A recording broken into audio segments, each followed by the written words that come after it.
Norwich are a team who in real life are performing well below where they should be.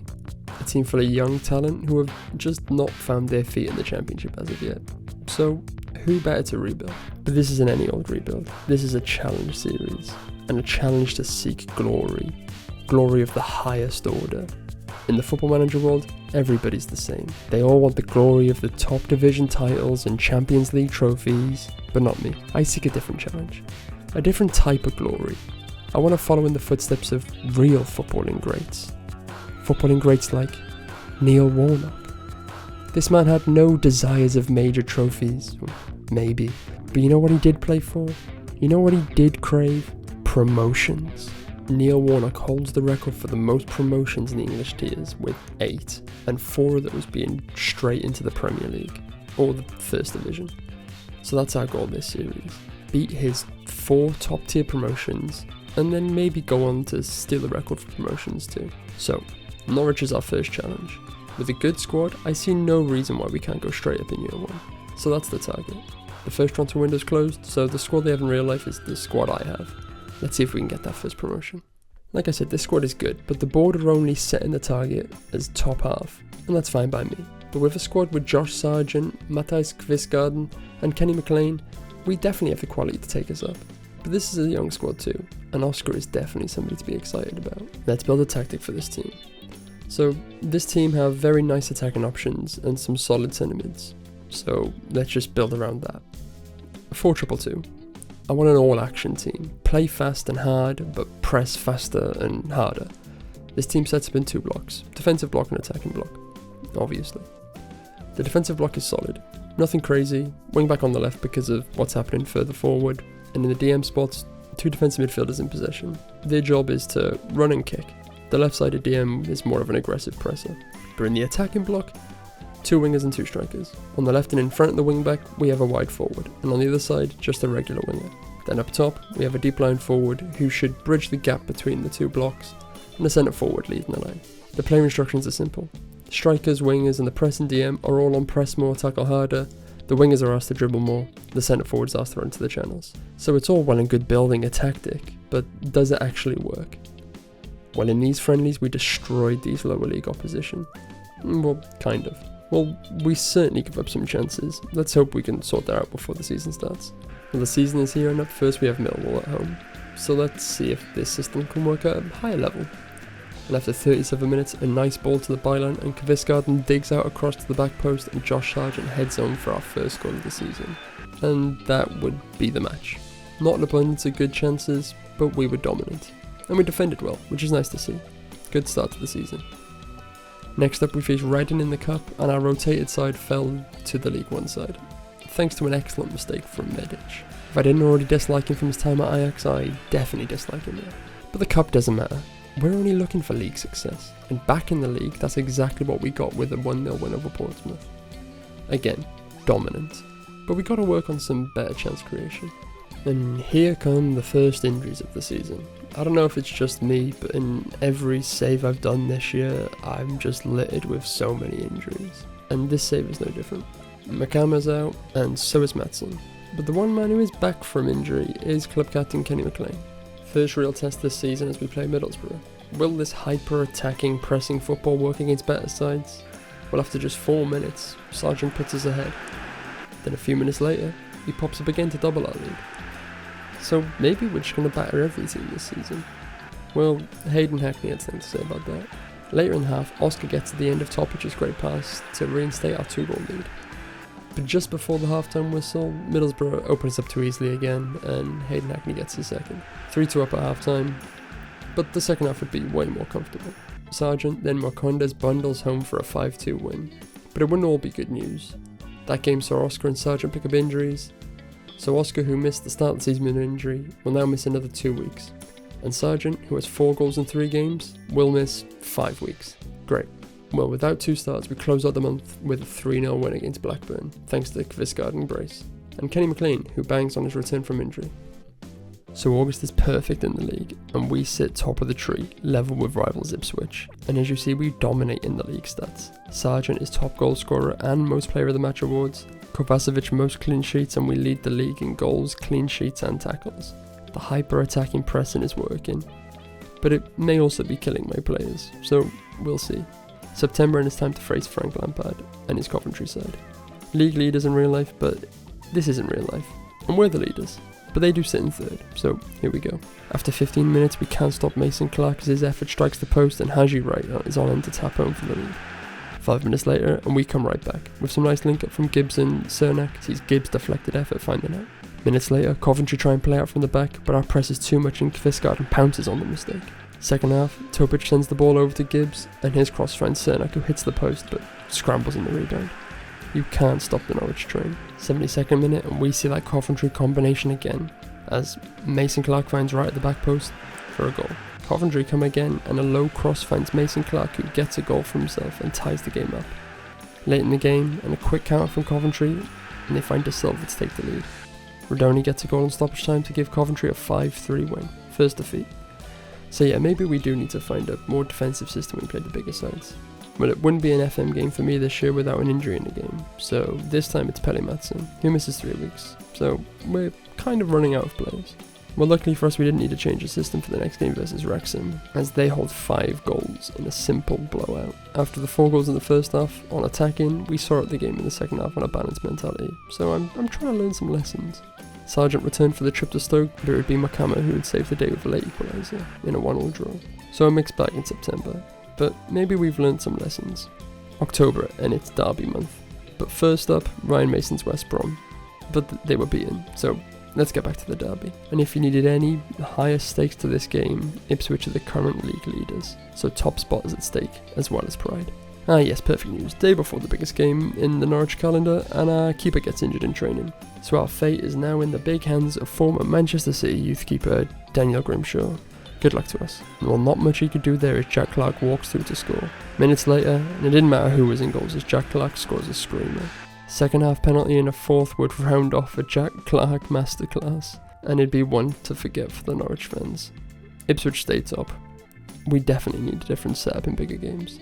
Well, Kovacevic was back for our game versus Bristol, but it would make no difference as his 6.2 saw us lose back-to-back games. Derby saw another even game statistically, but Sargent carried us to the win, so after 11, we sit in third, 3 points behind Ipswich. Swansea was another lacklustre performance, so maybe we have to try and find a more maintainable way of playing. November, and Josh Sargent carries us past Hull, 10 goals in 8 games for the American. A lovely team goal early on versus Wednesday was enough to claim 3 points, so after 14 we're 4th, and that first month of dominance on the stats has disappeared. Leicester up next, and with them sat just behind us, it's time to try something a bit less attacking. Large parts of this game played on cautious, as Leicester dominate early, but we handled them, so proving that we can defend. Before the next game, Jack Stacey comes crying about game time, but luckily for me, secret agent Kvistgaard took him out in training, so I don't have to worry about playing him anymore. Now we're without a backup right back for 10 weeks, so I don't know if this is any better. Well, Stacey must have his own secret contacts in the club, because days later Kvistgaard gets injured in training, so maybe we got to do some more team building exercises. Well, sure, yeah, this will do. Who doesn't love laser tag? Okay, back to the games, and Birmingham up next, and a lovely solid goal from Patrick Roberts gives them the lead, but we equalise minutes later with a screamer from Topic. And as you can see from the match momentum, Birmingham had the better of this game, so that saw us play more cautious in the second half again, and the game looked destined for a draw. Until Jacob Wright plays a lovely ball over the top for Cernak, who converts for the win. We're getting more results through changing the mentalities. This is good. Oxford up next, and surprisingly, they are 6th in the league, so this is a tougher game than I expected.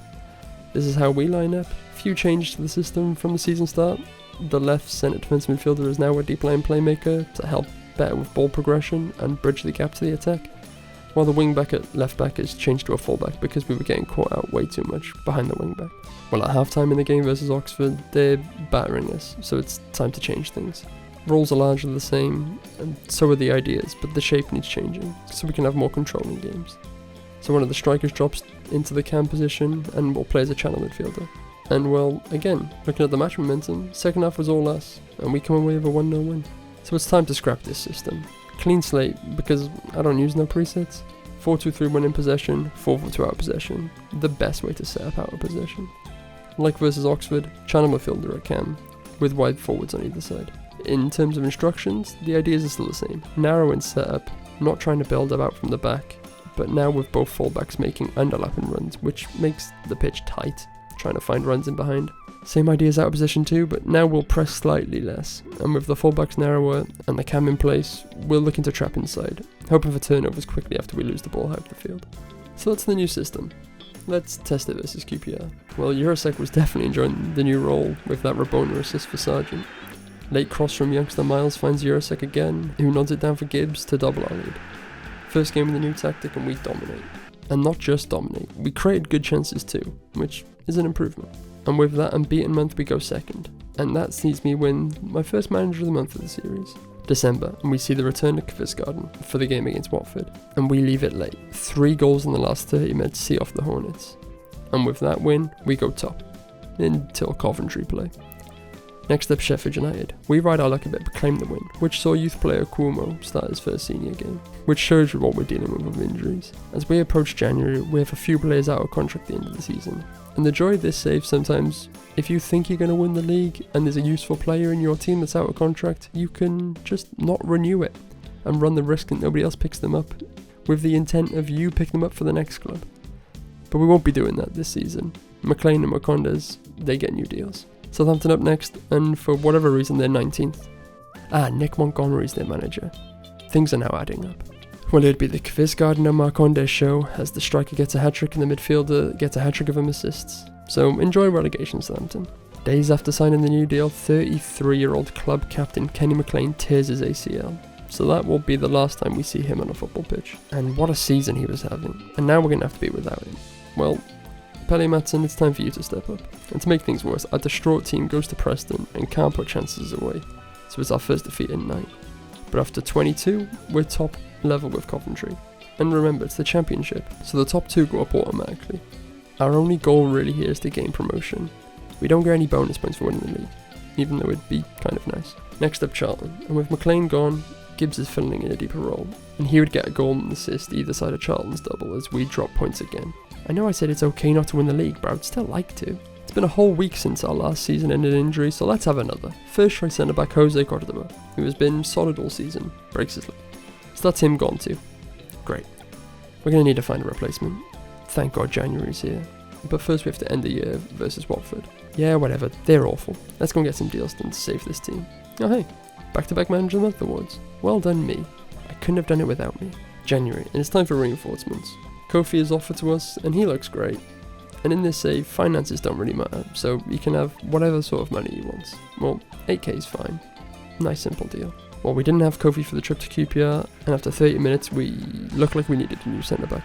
Saito ghosts in behind, gives the host the lead. Despite some of our defensive issues, our attacking qualities aren't lacking. Nice team move ends with that man again, Kvitsgarden. We're level. Before the end of the half, nice cross from Fisher to the back post, and Oscar is there to nod home for the lead. But we wouldn't hold that lead for long. Poku with the corner, headed straight back to him, he comes inside and shoots, and Kovacic tries to punch it? Whatever. Half time and we're level. Late in the second half, Wright wins the ball back, with QPR pressing forward, finds Oscar out wide who carries the ball forward, holds it up well, and then he lays it off to the left back, who sweeps home for the winner. A game where we're largely on top, but needed a late goal to claim the points. And with that win, Coventry draw to Charlton, so we're back top. We follow that win with another dominant performance versus Stoke. With McLean out, this team is even younger, and now lack that experience in the middle. So I make a potentially dangerous approach for former Ipswich captain Sam Morsey. Sorry Norwich fans, but 6k a week, 1-year deal sees the Egyptian join the club. I'm sure nobody will have an issue with this. Doncaster in the FA Cup and we give some of the younger and role players some minutes, and well, they didn't go to plan. Just to make things worse, some of these players I was looking to loan out, and the top of that list was Diallo, who goes and gets injured for 6 weeks. So, well, he stays. Well, anyway, let's focus on some positives. Kofi and Morsey are through the door, and we keep exploring the market, and we find Cardiff star boy Ruben Colwell available on loan. Not being played in the league below, but is definitely capable of performing in the Championship, and I'm not just showing my Cardiff bias here. Nice cheap loan fills the gap while players are out. But wait, maybe we hold off for a week. There's an Argentine available on a free. Okay, I messed up the negotiations, because we currently don't have any money. But let's hope he'll talk to us again before the window ends. Back to some games, and well, I'd rather not play games at the moment, because every game brings another injury. And this time it's Marcondes. Damn, we should have just signed Colwell. He's out for 2 to 3 months. West Brom up next, and the stars of this team would be the only ones to turn up as we win 4-2. We sit top with a gap over Coventry, and that's who we play next. A massive game. Earlier in the season they destroyed us, and it looked like we were going somewhere similar when Wright gets played through, but he hits the post. But Sakamoto reacts first and smashes home for the lead. But we aren't the same team from earlier this season. Well, in some ways we are. We're still mainly scoring byline cutbacks, so we're level. Set piece for us on the edge of the half. Okay, let's not do anything stupid. Oscar, where are you going? Okay, Mason Clark's in, and Coventry are ahead again. Late in the game, we're throwing plays forward. Ball makes it to Fisher, who shoots, and it's turned in by Cernak. We're level. Added time, nice play down the left. McCamm's down, penalty. Sargent steps up, he hits the post. God damn it. We dominate, but can only draw. We stay top by 2 points, but missed a real chance to go clear. Okay, let's get back to finding some improvements. The loan list throws up some options. Fabio Carvalho from Brentford. He would be amazing in the Championship. They accept. Ignore the optional fee. I didn't see it, and we won't be paying it anyway. Never mind, he rejects. Follow that disappointment with an awful game versus Oxford, where we need 2 late goals to snatch a draw. Well, back to the player search, and now we're getting desperate as we get closer to the end of the month. Fernandez still won't talk to me. Okafor, new player available, but we can't afford those wages. Does Caldwell still want to join us? Last game of the month, and it's the 3rd draw in a row. 0-0 versus Middlesbrough. Lead at the top, gone. Kante? Okay, not that one. January unbeaten, but largely disappointing. Deadline day now, and we're clutching at straws. Can we find anybody? Wait, Kota? The Japanese winger who pretty much everybody was signing in the beta? Surely he wouldn't join us. He would? Why is nobody interested? Surely everybody else bids for him when I do. Again, the contract doesn't matter. If we get promoted, it's the board's issue. Wait, another Japanese winger on the free? Well, if we can't get Kota, we should definitely get Soma Anzai. So praying we can get one of these in before the deadline. Knowing my luck, they'll both sign on February 1st. So just in case we can't get those two, Romy Mendel's on loan. Wait, Soma's in too. Okay, perfect. Surely we don't get Kota though. Oh my god, he's here. Kota Tawaratsumida. And that'll be the last time I'll say his full name. What a signing. And in true Norwich fashion, he gets injured on his first day in training. So there'll be a few games until we see Kota. It can't all be good here. February. And our form from January rolls right into the new month. Another 0-0 draw with Blackburn. What's happening here? Wait, Coventry don't want to win the title either. They lose to Oxford. We're top again. Somehow. An end of an era at Norwich, as almost a 10-year career at the Canaries, McLean decides to retire. 6 months left on his ACL injury, and he sees no future on the pitch. He ends his career early. Sad. He was a real star for us before this injury, and now we have to go and win the title for him. So, time to end these draws. With our captain retiring, we now need new leaders. Sargent can now claim his nickname of Captain America as he steps up from Vice, and Harry Darlin's the new Vice Captain. Just before that next match, we obviously need more injuries. The goalkeeper's got food poisoning, and after Grimshaw's last game, Kovacic can just play through it. Just look how many injuries we've had this season. This is ridiculous. Yeah, we play high-pressing football, but I haven't had a chance to rotate to keep everybody fit, because half my squad's been injured all year. Whatever. Birmingham up next, and now we're fighting for our captain. Quiet game, which we have dominated in large parts, but late in the game, up steps our new boy. Not Kota, but Soma Anzai, who bags a debut goal to break our run of 4 draws. Great moment for the new boy. But of course, it wouldn't be a Norwich game without an injury. Fisher out for 2 weeks. And this is how our system's kind of developed since the early season switch, and I'm somewhat happy with it now. The return of the wing-back at left-back, with the left winger ahead of him now switching to an inside winger rather than a wide forward. The right centre-back will later switch to a no-nonsense centre-back, and this is how we'll be going for the rest of the season. And while it served us well versus bottom side Sheffield Wednesday, Kota makes his debut from the bench, but he'd play no part in the goals as we run home 5-0 winners. And Coventry drop more points, so we're back to a 3-point lead at the top. Leicester up next, and we put on a show. Hat-trick from Oscar, first goal, something special. Second came from a lovely 1-2, and the third was a beautiful team goal. Sargent rounds us out with a lovely long-range strike. 4 goals all in the first half. A masterpiece from Oscar, who will no doubt go on to be a star. And with that performance, sees him win Player of the Month and Young Player of the Month, as we go another month unbeaten. March, and a screamer from Pele Matson wins it versus Sheffield United. 14 unbeaten for us. Our last defeat in the league came versus Preston back in December. Speaking of, we play them next. Oscar and another goal from Japanese wonder Soma Anzai sees our unbeaten run reach to 15. Intake time, and not that it matters to me, but some of these players look decent. A Brazilian in the Norwich intake? How did he end up here? German and English second nationalities? A German in South America? Wait, nothing to see here. Well anyway, moving swiftly on, and we draw again, versus Charlton. So, Coventry go 1 point behind us. March ends the 3rd month unbeaten for us. April's a big month, with a lot of games. We'll have to play without our left back Mavaho, who's out for 4 months. Portsmouth first this month, and we would leave it late, but Kota finally gets his first goal to win it. And what a goal. And with that win we secure a spot in the playoffs, so if things go horribly wrong, we still have a fighting chance to go up. Next up, it's the derby again against Ipswich. Last time they embarrassed us, so we're so eager to not let that happen again. 30 minutes in, Ipswich find themselves in behind. Cut back, they score. Offside? No? Okay, 1-0 down. Edge of the half, Kota finds the ball centrally. He dribbles into the box, hits the bar, but the ball's still alive. Sargent heads home, we're level. Late in the game, Sommer with the ball out wide. He's brought down. Penalty. Sargent steps up. We've been here before. Surely you won't miss another big penalty. Oh god. We draw again. Coventry go top. 5 games to go. We keep going. Southampton up next, and we coast past them. But this game wouldn't be all joy. Mundell and Gibbs would both go down with injuries, and will both miss the rest of the season. 4 games to go, and let's hope Coventry are more focused on their FA Cup semi-final versus Tottenham and let the league slip. But looking at their form, it doesn't look likely. Jesus, they beat Arsenal in the cup. Wait, what? We're promoted. Ipswich drew versus Middlesbrough, so we're up. Well, that was anticlimactic. I was so focused on Coventry that I didn't even notice we were pulling away from Ipswich in 3rd. Well, I guess that's the first promotion. Mark it down. Season 1 promotion. I'm coming for that record. Well, I guess I can just resign now.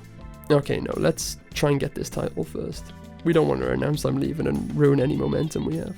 Bristol up next, and yet another draw. The players must have partied too hard after promotion. But wait, so did Coventry. They drew 2. So it's all to play for. Derby up next, and Eurosec would put on a show with 2 goals to win it. But the result made even bigger as Coventry draw again. So we're top. It's all in our hands now. Looking at the table and... what? Southampton never recovered, and they actually got relegated. How? Well, never mind. We won't be seeing them for a while. Unless... someone else we won't be seeing for a while is Vice-Captain Harry Darling. He'll miss the rest of the season with an injury. Obviously, because we get an injury a week at this rate. Swansea, 2 to go. It's ours to lose. But they would give us no issue. Cernak getting the pick of the goals thanks to a lovely pass from main man Kvistgaarden. 3-1 winners. Coventry play Wrexham next. If they drop points, it's over, and the title is mine. 2 minutes in, and Cleworth gets the ball to the byline, cuts it back to Windass. Wrexham take the lead. Stoppage time. Wrexham caught playing out from the back, and Thomas Asante gets to the byline, crosses across for Sims to finish. Coventry score. Well, it didn't make much difference because they'd scored 5 goals in this game, but it was nice to believe for a second. It goes down to the final day. All we need to do is win. But before that game, McConville wins Young Player of the Month, and he dedicates the award to me. How nice. He has surprisingly been a key player for us since Cordoba got injured. Maybe we'll be reignited at some point in the future. Okay, time for the final game. We play Hull, Coventry play Watford. Doesn't matter what they do, it's in our hands. If we win, the title is ours. This has been our strongest 11 since the injuries to Darlin, McLean and Cordoba, but we're doing it for our captain. This is for him. 5 minutes in, some nice play from Hull sees them through, but effort straight at the goalkeeper. Early scare, we survive. Minutes later, some nice play from us this time. Topic finds Oscar in the box. He flicks it round for Kvistgaarden, who finishes past the keeper. Early goal. As things stand, title's ours. 10 minutes in, and Eurosec leaves his man for dust, gets into the box, lays it off for Kvistgaarden, who rounds it to Oscar, and we're 2 up. Rules reverse for this goal, and we double our lead. Surely it's done now. 15th minute, Hull have a free kick. Geldhart over it, Kovacevic tips it over. Hull creating chances. Hull come forward once more. Slater strikes from miles out, just over. Again, Hull keeping up the pressure, and Darla down the wing tries to get past Eurosec, but he takes him out, and already on a yellow, he's off. Damn. Hull have been on top since the goals, and now they have the man advantage. Edge of the half and the ball in the box headed down by Oscar, and Sargent misses. He usually scores from there. Hopefully we won't regret that. Half down and we're up, but we're down a man. Luckily for us, Coventry is still goalless. Still ahead on the stats, but we've seen Hull have been dangerous. Now Joseph tackled by Maatsen, and he just gifts the ball back, crossing the box, and Destan heads home. I'll get one back. 10 men of Norwich come forward. Sargent finds Kvistgarden, who sends a lovely ball over to Oscar, who cuts back and finds Kvistgarden again, who finishes in the near post. 2-goal lead restored. Surely that's the game. Nice play in the middle from Hull. A 1-2 opens up our defence, but luckily Gerhard puts his effort straight at the keeper. Better finisher and we'd be in trouble here. Approaching the 70th minute, and we keep the ball nicely. Wright finds Fisher wide, and he picks out Oscar in the box, who smashes past the goalkeeper. Offside? No? Okay, 4-1. It's definitely over now. Cody Drama in the box. Kovacevic tries to kick it for some reason, so Hull get a second. Surely there'll be no comeback. Coventry still goalless. They didn't turn up. And that's it. A season full of injuries and draws, but in the end, Coventry just liked to draw more games than we did. We did it. Season 1, first promotion. But let's not think about that right now. Let's enjoy what has been a great season and a deserved title and promotion. Shout out to Kenny McLean. We did it for you, Captain.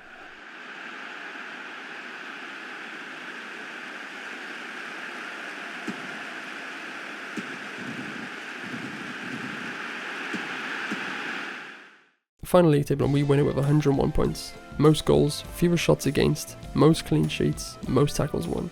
Truly the best team in the division. And this squad did it. So many injuries, but in the end we made it over the line and smashed through it. Sargent and Kvistgarden lead the way with goals. Oscar not far behind. Kvistgarden again on the assist, with Jurasek and Gibbs 1 behind. A very consistent squad, most performed well. Well, that's it. For Norwich anyway. They'll go to the Premier League, and if it's anything like the times in the past where I've done this save, they will be coming straight back down. But our journey continues. That's our first promotion. Of the 5 we need to break the record. So it's time to leave Norwich. Oh wow, they're going to try and convince me to stay. We have more promotions to fight for. Well, that's it. I guess we can take a look at the jobs which are available. Sheffield Wednesday and Southampton have been relegated, so no thanks. Swansea? No chance. I'm from Cardiff. You won't catch me dead managing them. Burnley and Fulham relegated to the Championship? Well, we'll declare interest in the Fulham job. Derby? Wait, they're listed as rich? What's this? A tycoon takeover? Okay, that sounds fun. Few days later. An interview. Okay. Well, here it is. £42 million budget. Okay, this is going to be fun. See you next time.